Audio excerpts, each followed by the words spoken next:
Hey everyone. So today I'm talking with my friend Cody. And Cody and I first met on Disney Cruise Line, also reunited on Feld. Theater was just like where it just kind of took off, like where I really like fell in love. I also like played sports. So like I was like big into like football. When I went to college, I weighed like about 300 pounds. So like I was not a dancer. I wasn't a dancer build. Like it was just never gonna happen.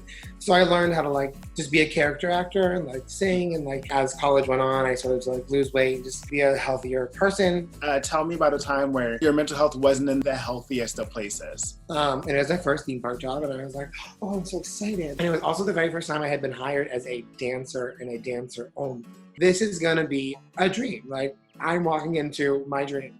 And then I got there, it wasn't a dream. The show that I was in, the entire cast, minus me, was returning. The learning process of the show wasn't really a learning process. It was kind of like a, let's just, get in self-touch, run it full out, here we go. And I'm like, at this point in my career, like, I did not view myself as a dancer.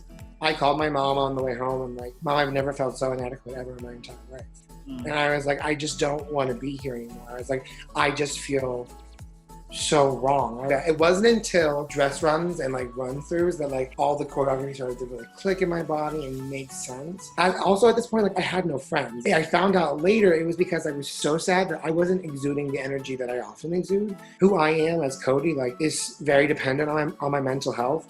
And I've got to make sure that like I'm loving myself first and then I'm taking care of myself. Even in a rough situation. You were able to pull yourself out of it because you were like, oh, it starts with me. For me, it's a matter of like, I have to just kind of like make myself my own soundboard sometimes because I know how I feel. How have you come to define yourself?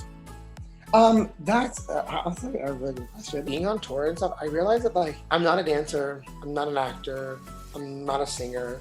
I do all of those things. I'm Cody. Cody's an artist. I like to give art, and I think art changes lives. It does take a certain level of self-awareness. You have to know who you are before you walk into that room. Who you are has all of these different facets to it, but it's like casting is only gonna see you for one thing. And that's something that I had to like tell myself whenever I'm in between contracts. Okay, I'm looking for, little gig work here and there and I don't get it. And it makes you wonder, like, are you as great as you think you are?